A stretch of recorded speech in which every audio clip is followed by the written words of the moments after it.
Hi there, it's Matt, and welcome back to the podcast. I want to start with your thumb. It's 12:07 a.m. You're flat on your back in the dark, the phone warm against your face, flicking upward. Nothing is stopping you from putting it down, nothing except the small, stubborn, almost unaccountable hope that the next video might be the good one. 40 minutes vanish this way. You're not anxious, you're not in pain. Sleep isn't refusing you, it's waiting politely just outside the door to be let in. And somewhere in the dark, without ever quite deciding it, you've decided that one more video beats closing your eyes. That moment has a name. It isn't insomnia, it isn't obligation, it isn't even, for most people, a habit. Scientists call it bedtime procrastination, a specific behavior with a precise definition, a way to measure it, and more than a decade of research behind it. You may know it by its livelier name, revenge bedtime procrastination. That one didn't come from a laboratory. People coined it to capture a feeling that after a day spent answering to everyone else, the late hours are the only ones that truly belong to you. The behavior the researchers study and the behavior behind that phrase are one and the same. The name is cultural. The science underneath it isn't. One quick word before we go on. Not long ago, we devoted a whole episode to doom scrolling, to what evening screens do to your sleep. Tonight is different. The screen isn't the subject. The choice is. Let me take you through how this works, what it costs you, where the line sits between a late night habit and a genuine sleep disorder, and at the end, the short list of things that actually help. Start with the phone, because that's where the modern delay lives. Picture it at 10:30 on a tired Tuesday, a door with no closing mechanism. You can step through it whenever you like, and nothing about it tells you when to step back out. A book ends, a film rolls its credits, a phone just continues, helpfully queuing up the next thing before you've decided you wanted it. Two studies catch this with very different tools. The first runs in China. More than 1,000 college students report their phone habits and their sleep, then report the very same things again 6 months later. That gap matters. A single snapshot tells you two things are holding hands. It can't tell you which led the other onto the dance floor. Run it twice, and the finding gets a direction. Phone use at the first measurement predicts bedtime procrastination at the second, not the reverse. The second study leaves the student lab behind. More than 800 Belgian adults, teenagers to people in their 90s, surveyed about the calls and texts they send after lights out. After dark phone use predicted a longer wait to fall asleep, lower sleep efficiency, more disturbance through the night, and more fatigue the next day. Different country, different ages, different method, same result. So what's driving it? Over the past decade, 43 studies have asked some version of that question. Pull them into one analysis, the largest synthesis we have, and two culprits rise to the top and refuse to budge. Low self-control and an evening chronotype, the night owl end of the body clock spectrum. Both effects are moderate rather than dramatic, both stubbornly consistent. And here's the caveat the authors had the honesty to print themselves. By the field's own grading system, the underlying evidence is rated low quality. Most of those studies captured a single moment in time, and most, it must be said, ran on undergraduates, surely the most overstudied mammal on the planet. Work has started to show up as a driver too, and one study frames it beautifully. A little over 200 working adults agree to 10 consecutive working days of gentle surveillance, a short prompt at the end of each workday, another before sleep. How much did you procrastinate at work today? How well did you sleep last night? By the close of the fortnight, more than 2,000 daily entries have piled up. Not one snapshot per person, but 10.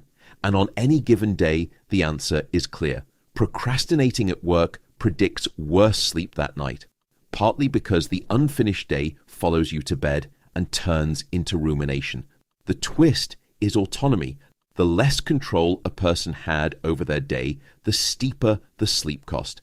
Picture an accounts department forbidden from balancing the books all day long. Come 10 at night, it is going to balance them somehow, even if the only currency left to spend is sleep.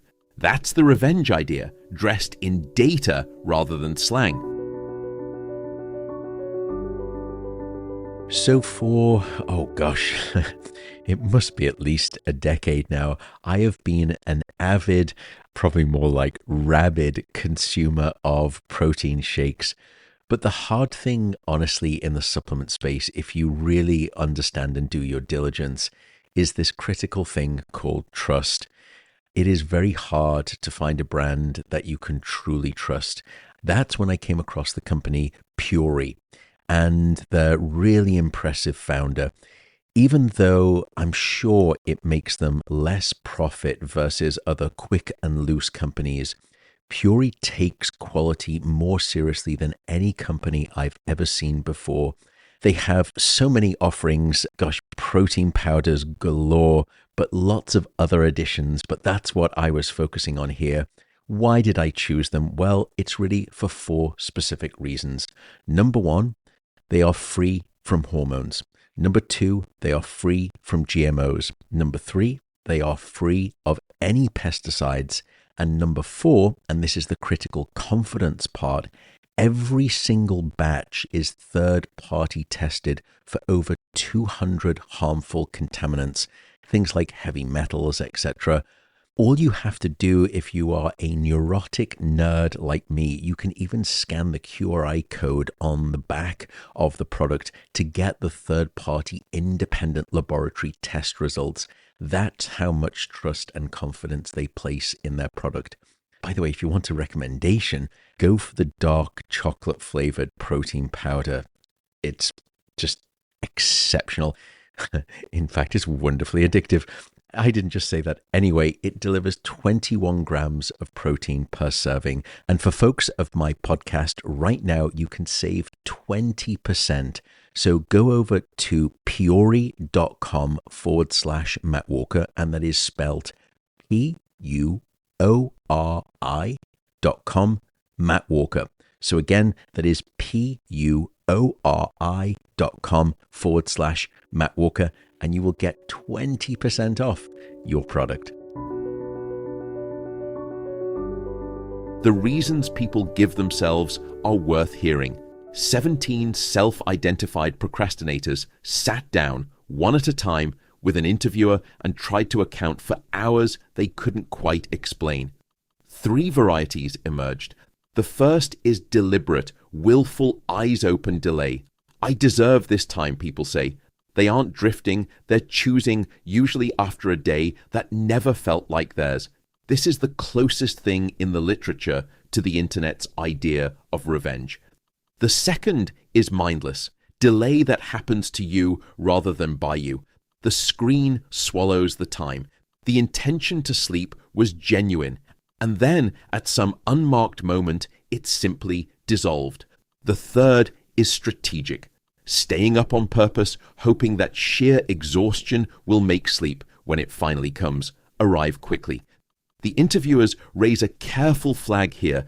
This third type may sometimes be undiagnosed insomnia wearing procrastination's coat. 3 patterns, 3 mechanisms, 3 different fixes, which we'll come back to. The sample is small and self-selected, so treat the categories as themes, not headcounts, but they sit neatly on top of what procrastination research has argued for over a decade, that procrastination, stripped to its core, is the trading of short-term mood repair against the well-being of your future self. A small, unsecured loan taken out in the evening, with interest due at dawn. The relief is real. So is the bill. An honest admission about who's been studied. This literature lives, overwhelmingly, on university campuses. A recent commentary in a leading clinical sleep journal says it plainly: the people most likely to be living this in the real world, shift workers, parents, older adults, those with diagnosed sleep disorders, remain priority research gaps. Most adult life, of course, happens off campus.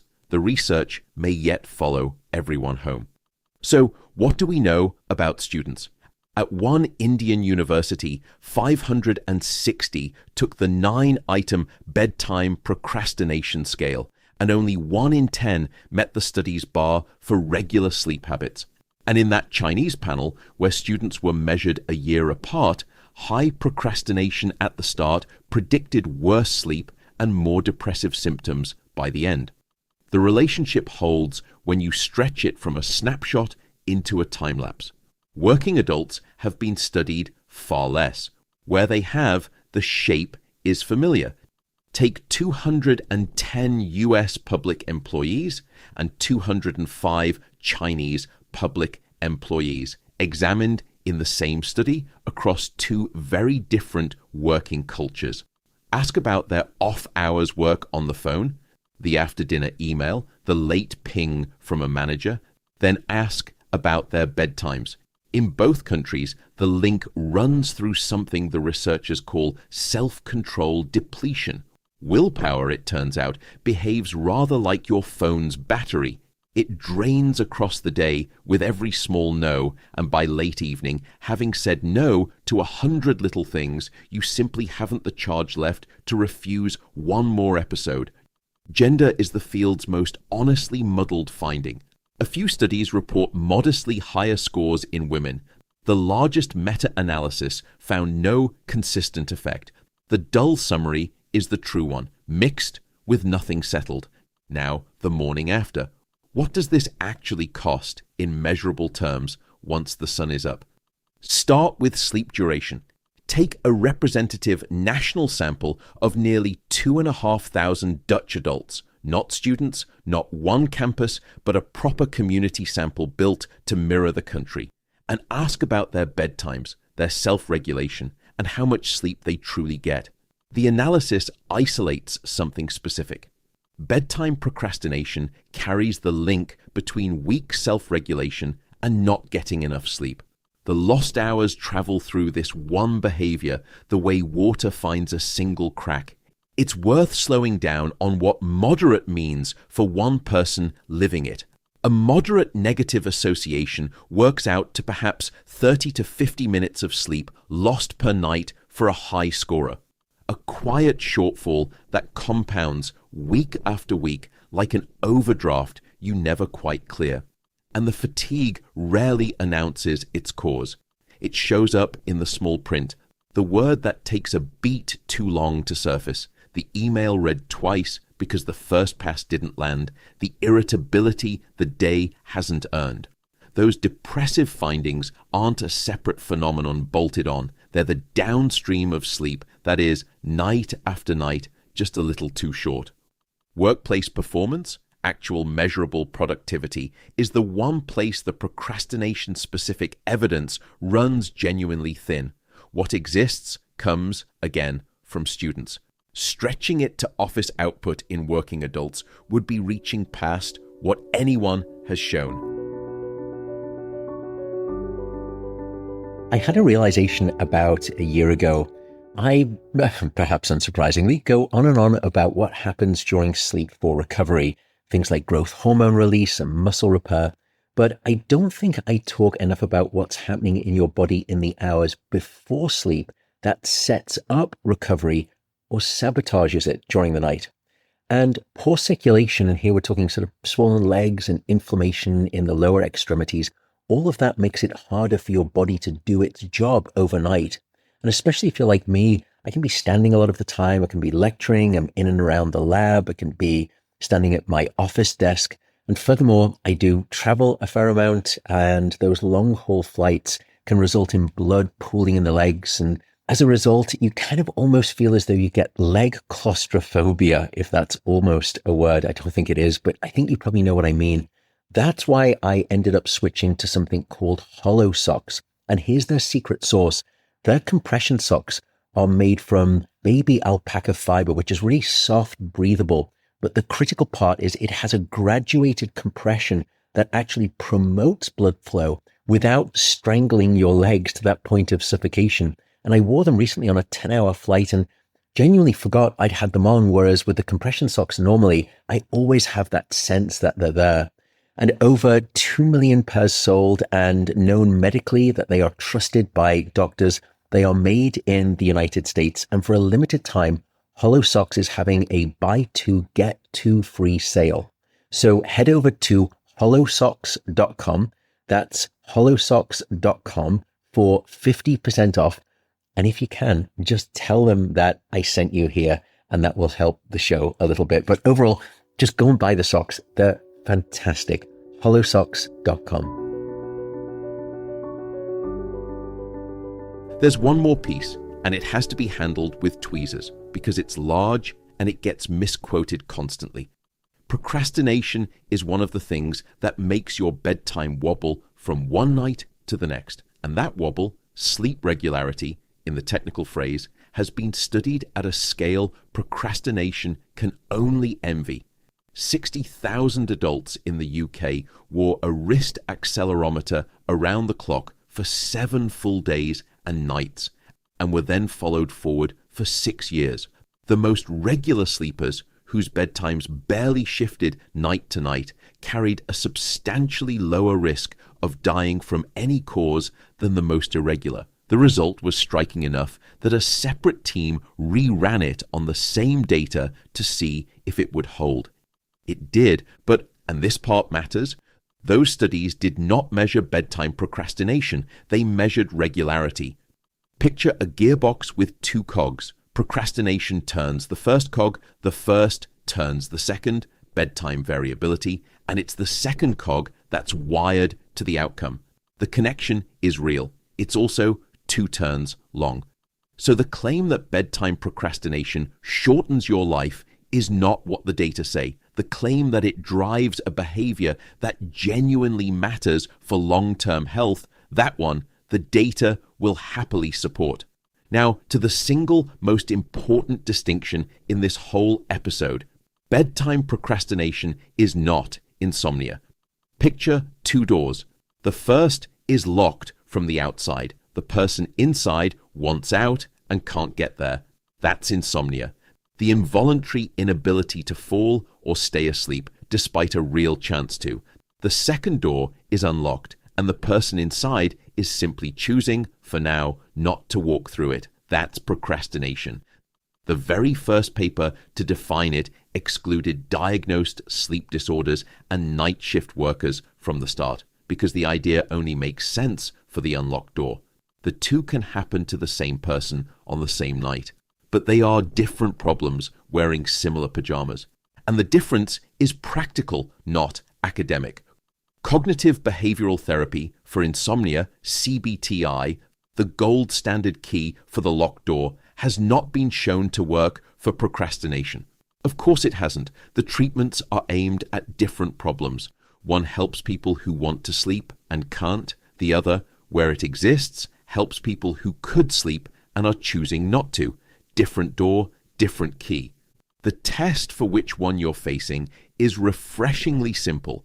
When the light goes off and your body genuinely tries to sleep, what happens? If sleep arrives within roughly half an hour and the night more or less holds together, the trouble was never in the sleeping. It was in the deciding. That's procrastination, and planning is the relevant tool. But if sleep won't come, if the mind sprints, the body settles into a kind of wired stillness, and the hours slide past with you wide awake despite real effort. That's the locked door. That's insomnia. And the field keeps a different set of keys for it.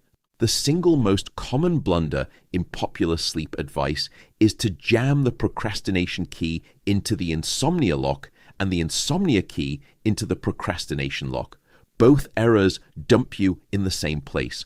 A frustrated person concluding the science has no answers, when in truth the answers were fine. They were just being tried on the wrong door. A partner of today's podcast is an alternative to coffee that I've been using myself. As I think I probably mentioned on this podcast before, I am one of the individuals who is quite sensitive to caffeine based on my genetics. but I still like a similar beverage jump start to each day. And I do get sort of sleep inertia, and it's nice to have something that can lift you out of that, but without the jitters or all of that caffeine crash that some people may experience. That is where the supporter of today's podcast comes in, Mud Water. And it is spelled MUDWTR. So Mud Water. It is a popular coffee alternative, and Mud Water will blend cacao with varied mushrooms, and it has only a fraction of the caffeine of a cup of coffee, but it provides this. It's a really interesting, just sort of natural lift is the best way I can describe it. It's very pleasant, and it has been working a treat for me. It also has all of the things that you want. It is 100% USDA certified organic. It is non-GMO, gluten-free, vegan, and kosher.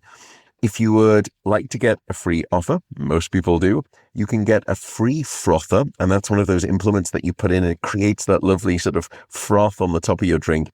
And you can get some free samples of the coconut creamer.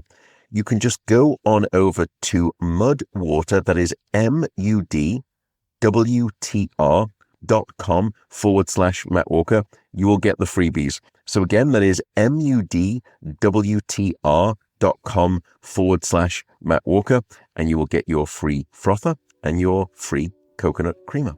Okay, let's get back to the show. The second thread is chronotype, your built-in tilt toward lark or owl. Across the literature, evening types show consistently higher procrastination with a pooled effect that is, again, moderate. And there's one genuinely lovely wrinkle worth laying out in full. 108 employees agreed to a small nightly ritual every weekday evening before bed, a brief diary about their sleep, their mood, and the day just gone. The same person tracked across one real working week. By the end, the researchers hold more than 500 diary nights, not 500 strangers seen once, but 108 people seen at 5 points in their own lives.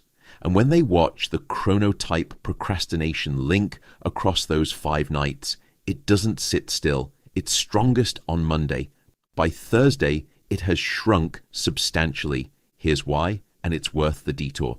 Think of weekend drift as a small, self-inflicted jet lag. By Sunday night, the night owl is running several hours behind the working clock, having flown, in effect, 3 time zones west without ever leaving the sofa.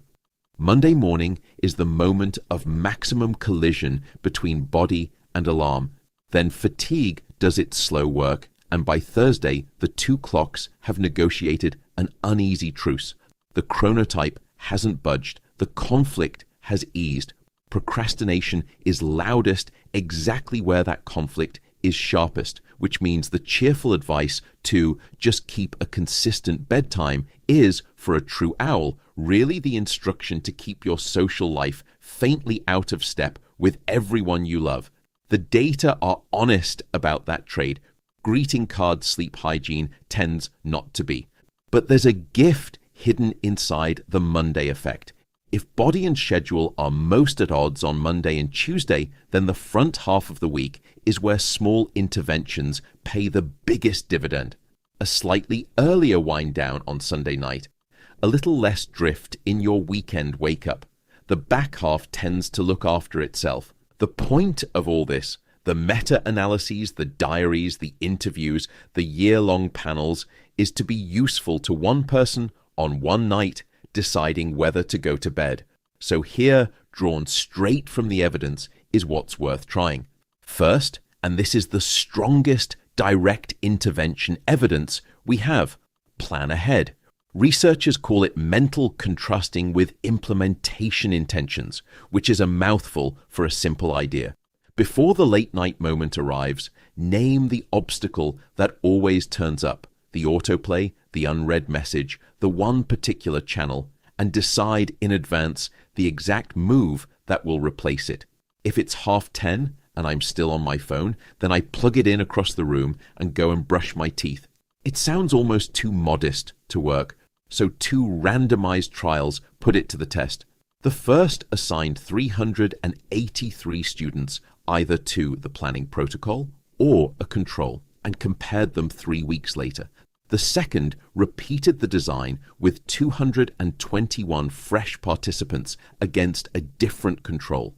Both times, the people who'd spent a few minutes on the if-then plan had trimmed their nightly procrastination. 2 trials, 2 controls, same direction of effect. It's the closest thing this field has to a tested lever you can actually pull. Second, narrow the wobble. The sleep regularity research, observational, not a procrastination trial, but large and replicated, suggests consistency from night to night matters in its own right. Since procrastination is a chief reason bedtimes drift, pick a window, say a 45-minute span you'll aim to fall asleep within, and defend it most nights. It's a coherent target the evidence stands behind. Third, go easy on yourself afterwards. Cross-sectional work finds that higher self-compassion goes hand in hand with lower procrastination, partly by lowering the urge to reach for quick mood repair. This one is correlational. No trial has yet tested whether self-compassion training reduces the behavior. So I'll flag it honestly as the softer evidence in the set. But the theory fits, and the cost of being a little kinder to yourself at midnight is essentially nothing. Fourth, diagnose your own variety because the 3 types point to 3 different fixes. If the delay is deliberate, claimed evening time after a day with no autonomy, the lever is in the daytime. Small pockets of control at work, real recovery breaks, anything that shrinks the deficit you're repaying after dark. If it's mindless, the lever is the screen and where it spends the night. And if it's strategic, staying up to fall asleep faster, that may not be procrastination at all, and a conversation with a sleep specialist will serve you far better than any planning hack. Fifth, if you're an owl, expect the Monday effect. The hardest night of your week, biologically, is the one that follows the most weekend drift. A modestly earlier wind down on Sunday and a forgiving expectation of yourself on Monday evening both fall straight out of the data. Sixth, know what rules your delay window. Across the studies, the answer is, overwhelmingly, screens, phones above all, with their open architecture and their missing exit sign. Where the phone spends the night, it turns out, matters rather a lot. So here's the picture. Bedtime procrastination is not a pathology. It's a behavior, voluntary by definition, with a moderate, measurable drag on how long you sleep, how well you sleep, and how you feel the next day. It travels with low self-control and a night owl chronotype. It bends with the shape of the working week. It can share a bed with insomnia, but it is not insomnia. And in the small but growing intervention literature, the most promising move so far is almost disappointingly simple. Name the obstacle and your response before the moment arrives. The phrase revenge bedtime captures something true about how all of this feels from the inside, that the late hours are claimed time, taken back from a day that never felt like your own. The feeling is real. The behavior is documented, but the deepest thing the science has to offer is the distinction we keep returning to. The difference between staying up because you cannot sleep and staying up because you would rather not. The locked door and the unlocked one. Tonight, when the day is finished and the phone is charging and the light is off, only one of those doors has a handle on your side. The research can't walk you through it. It can only remind you gently that the handle is there. Thanks so much for listening. I really do appreciate you tuning in.